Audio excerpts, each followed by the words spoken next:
and welcome to another episode of the University Duel podcast, where we talk about university life and more. And with me today, I have Dr. Fletcher, and I'm going to. It's how you just looked at me. I'm going to allow him to introduce himself to us and tell us a bit about what he does. Okay, greetings everyone. I am Dr. Akin Fletcher. I'm an IT professional, a business consultant, and I have experience across different fields of the economy.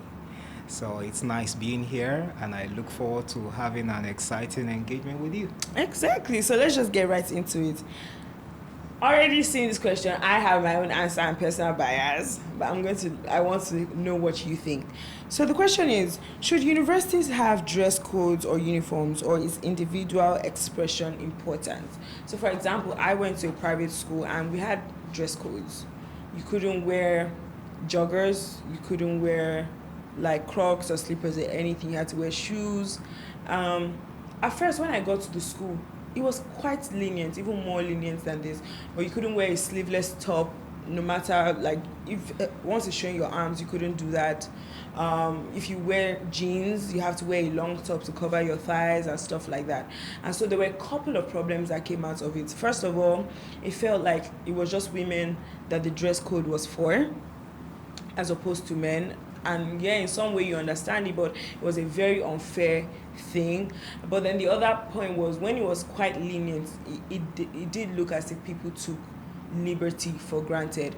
But in the real world, as much as yes, you dress the way you want to be addressed and people are judgmental, in the real world I have the freedom to express myself with my clothing, because clothing is a huge part of who you are and how you identify yourself. So I'd like to know what you think. Do you think universities should have dress codes? In fact, dress codes is even good, because there are some universities that have like, these are, your hair must not pass this certain length. These are the colors that you are going to wear. Of course, private universities, but I'd like to know your thoughts. Well, it's subjective, and it's something that applies to different schools across board, depending on the ownership of the schools. Yes. And the types of students that attend the school. And here is what I mean. If you had a school, for instance, that was strictly for, let's say, Nigerians, that would be fine. But if you had cross-racial schools for Asians and Nigerians and Europeans, and then you want to force everybody to wear what uniform? Is it Nigerian clothes, or is it Asian clothes? Is it European clothes? So there are arguments for and against that ideology, and on both sides of the divide, everyone is right. So we now need to examine what purposes would we want to argue for dress codes to be the order of day, or uniforms for students in the university. Higher institutions. Yeah, and the higher institutions, universities. And again, we need to know the purpose. When the purpose is defined and the audience are defined, then we can have that conversation. You understand what I mean? So we also need to talk about what is bringing up this issue. Why are we getting to this topic? If the reasons include that, maybe some people are taking the liberty they had enjoyed on this subject matter for granted, then that is something to consider. And who are the people? Are they the guys? Are they the females? Because it's very easy to say, the guys are the ones that are targeted. They don't want us to show our chest. And it's very easy for the ladies to feel, why us? Everything is just, we are usually the victims. So when we know the purpose, why is this coming up? Why is it an issue? Are the males there trying to show off their chests? Are they trying to show off their expensive clothes? Are they using that to intimidate others from low-income earning families? If that is the concern, then that has to be addressed. On the other hand, if it's for females, are the ladies misusing that privilege? Are they misdressing? Are they overdressing? Do they come to school as if they were going to parties or social engagements? So when we understand why a school should or should not, would or would not want to come up with such an ideology, then the conversation is here. The conversation will get started. Okay, so the two main reasons I can say are, the first thing is decency / modesty. So that's exposing your body parts, yes, but also being not as open, like you said, about flaunting wealth and the things that you have. So there's that part of it. And then the other part of it, or at least what they claim, is instilling a sense of professionalism into the students and preparing them for the workspace. But my concern, or what I would raise, is that the real world is quite different. It is not as curated as that. I understand it in the sense that you want to instill a particular value system in people, but what I find, for example, using my school as a subject matter, yes, maybe on campus people are going to do what you want them to do, but immediately they are off campus, they are going to rebel against all of these structures and systems that you have put in place. So the only thing that you have succeeded in doing is maybe curating the brand image of your school, but as opposed to instilling values and systems and structures and ideals in your students and the people that you are producing into society, you kind of have failed at that. So that then begs the question that restricting and dictating, is that the way to go, or is there another way that you can engineer your environment for people to want to by themselves align with what you would rather have them wear? I think it doesn't matter what policies or guidelines are put in place. When people choose to abide and comply, they would, whether they are within the campus or otherwise. If people are going to be honest and they choose to live by that honesty as their personal life policy, they're going to be honest anyway. And those who will choose to be dishonest will choose to be dishonest. So if universities think that for some reasons that should be well stated and communicated to the parents, guardians of the students and the students who are affected, so that everybody will be properly carried along as to knowing why this should be so or why this is so, then those who feel they can comply and abide should go to such schools. Then those who feel, they want something else should go to some other schools. I mean, nobody is forcing anyone, as it were, to go to a particular school. And then the school itself has to be defined. Is it a professional school? You understand? When I say professional, yes, it's academic, but there are some maybe academic medical schools, or, healthcare giving schools, like schools that offer healthcare giver courses, or maybe nursing courses, or any of those within that area. Is it a law school where the student lawyers might be forced? I'm not saying that that's the situation, might be asked or expected to wear certain uniforms to get them orientated right from that stage to the kind of uniforms that they will be wearing in the courts.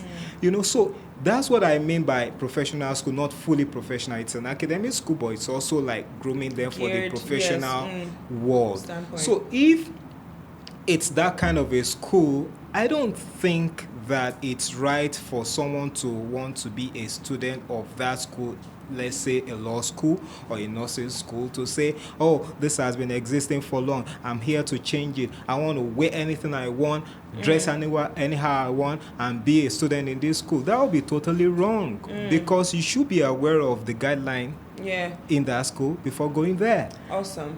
I really like that. You've raised a very good argument that I didn't think of, and it's hard to argue against it. And that was the example of law school, because at the end of the day, in Nigeria, by the time you leave law school, you have to be in your black and white, so you might as well start learning that from now.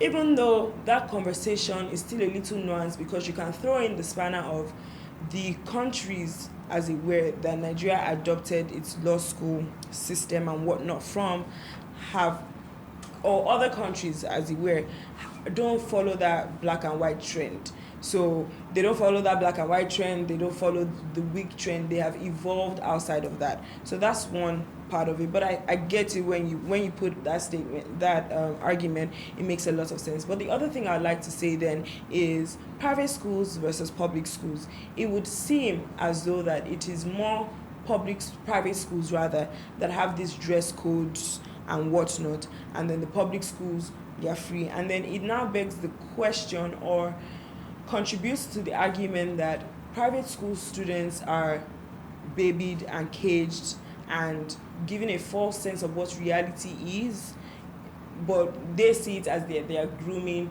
a generation, as opposed to public schools that they give you the freedom, you make your choices. When you make your choices, you bear the consequences. So why do you think private schools are more inclined to curating their environments for their students in regards to the topic of subject? I think that would have been designed by the school owners.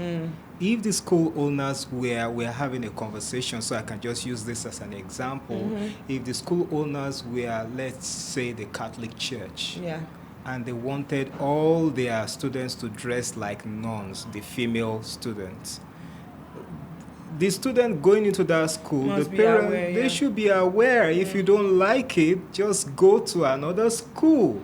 So they would have chosen that because that aligns with the doctrine of their faith, or their belief system, and they feel that they want to imbibe certain ideology, whether it's a religious ideology or otherwise, on their own student, for their own reasons. We cannot go and start arguing against them, because that is how they choose to have it. Same thing goes for if it was for owned by maybe a professional body, if it was owned by, it depends on the owners, the sponsors, of that school. What they want, what message they're trying to pass, what orientation they're trying to groom into the student, while they are there, at least, and what they intend to achieve with it. So I'm not blaming them. I wouldn't blame them for doing that. So everybody should be allowed to choose what they want. Absolutely. So what I'm hearing from you is basically due diligence with when you're trying to pick a school. So you know your own values, you know what you want, and pick a school that's fully in line with it. Unfortunately, it's usually you can't have your eggs and eat it. Perhaps the school that you want to go to, that's the caveats that you have that you don't like. So you have to suck it up, but you hate it. So that's the one thing you keep complaining about. Yes. But I like your approach and your school of thought to the subject. In addition to that, just maybe a slight twist to that. If it was going to be done strictly by public schools, for instance, because you said, it's more like the private schools that are doing that than the public schools. Okay, let's even face it. Let's say some state-owned schools were going to implement such, guidelines. Why would they want to do that? Could it be because they feel that they want to help, as we said earlier on, they want to make the students to get used to the professional world, where they will have to start getting used to wearing uniforms? They should learn that while they're in school. They're in school to learn certain things about their profession. About their profession. So they should start learning it right from school. Now. If you're a law student, or some of them be an engineering student or a medical student, why don't you start learning it now? Don't wait till you graduate and then go and start wearing that uniform now. Start wearing it right here in school. So it wouldn't matter if it was a private school or a public school. Absolutely. Now, another point could be that some students have been misusing that privilege, liberty to have been, maybe making some other students from low-income earning families feel intimidated, you know. And you know, the kind of students we have nowadays, they want to show off. They want to show that they came from rich homes, or they can afford certain level of luxuries and stuff like that.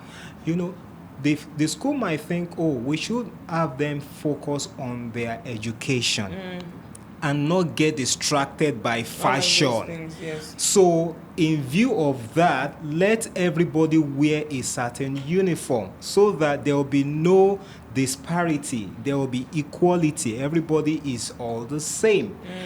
But then the flip side of that is, okay, that is good for maybe primary schools, high school, secondary schools, which you call our schools, but I'm an adult now. Yeah. Why would you have me do that? I've been doing this since I was a kid. I'm not a baby anymore. So again, the students and their parents and guardians will have to take that decision. Will they be willing to comply? I'm not going to blame the school, you know, for taking certain policies up. It depends on the individuals and the sponsors of the individuals who want to enroll in such schools, if they will be willing to abide by the guidelines or not. Absolutely. Absolutely. Thank you so much. I really like your approach to the conversation. I'm thankful for having you on the show. Thank you so much for coming. You're welcome. Thank you. And that is all on this episode of the University Duel podcast. See you next time. Bye.